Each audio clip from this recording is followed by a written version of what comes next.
The world got a bit of a scare just before Halloween when President Donald Trump announced America's military would immediately resume testing of its nuclear weapons.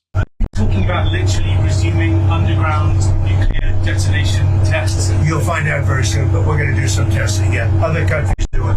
If they're going to do it, we're going to do it. Now, the United States already tests its nuclear launch and delivery systems, but those tests just don't include nuclear detonations.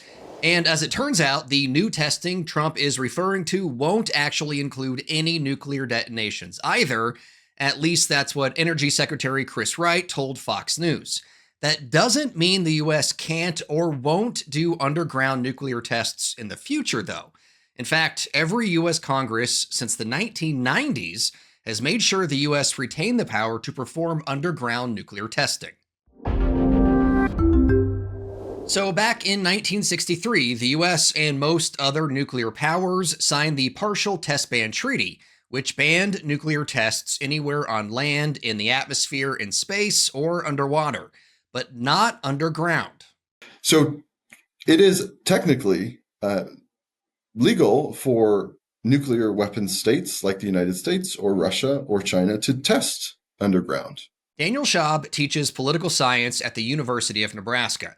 He says while it may be legal, since the end of the Cold War, most nuclear powers have agreed not to do any nuclear testing that requires actual nuclear detonations. There's been a few exceptions to this. India and Pakistan tested in the late 90s. Pakistan got its nuclear weapons in the late 90s. And North Korea has been testing sort of on and off again throughout the 21st century. Another agreement, the Comprehensive Nuclear Test Ban Treaty, would completely ban all nuclear testing, regardless of where it happens. But that is something we've only signed as a state. We signed that in 1996. We have not ratified it. So the Senate has yet to give their stamp of approval on it. And it's unlikely that they will, because it's been several consecutive administrations that have decided this isn't in the interest of the U.S. national security to completely limit nuclear testing. So when is it appropriate to perform an underground nuclear test? To help answer that question, I turned to retired Air Force Lieutenant General Mark Wetherington. He's a former deputy commander of U.S. Global Strike Command. Well, I think, the United States conducted just a little over 1,000 tests between the late 1940s and 1992. We've got an exquisite set of data, a lot of mathematics, a lot of advanced modeling techniques. And so I think there's a general feeling that we can do modeling and simulation and do some advanced analytics and high-powered computing and really understand all we need to understand from the existing data. However, that all elements of our nuclear triad are under modernization right now. Our adversaries, Russia, has modernized its nuclear capabilities in the last several decades. The Chinese are undergoing a remarkable expansion right now. So having been away from it for a couple years, what I would say is if there is concern with the reliability of the stockpile, or if there's concern that we're redesigning the weapons to a degree that might require some additional data or a better understanding or just a confirmation or validation of what we understand about their reliability and their performance, then it may warrant conducting a test. If conducted, the tests would likely take place in either the New Mexico or Nevada deserts. General Wetherington and Schaub both say there would be benefits and drawbacks.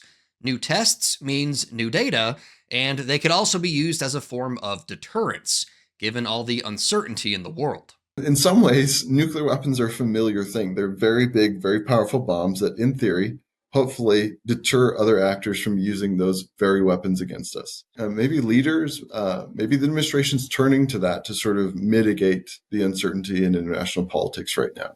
The drawbacks to resuming nuclear detonation tests, beyond the obvious environmental impacts and high costs associated with performing them, would likely be most evident in how America's adversaries react. If Russia takes this as a signal, well, now it's time to build up our stockpile since the United States is, that could be problematic. China actually has a great deal to benefit if the world sort of returns to an era of nuclear testing, because China hasn't tested all that many nuclear weapons.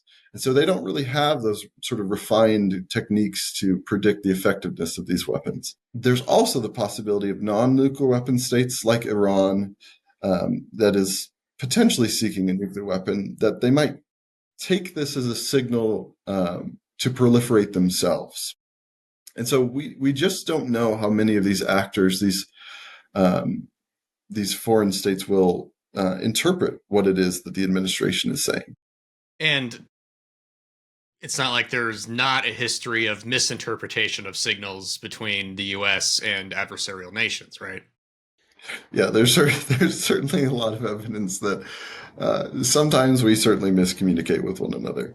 So, to recap, when President Trump said the US is going to resume nuclear testing, what that likely meant is the continued testing of existing launch and delivery systems, as well as the new systems that are coming online now and in the future.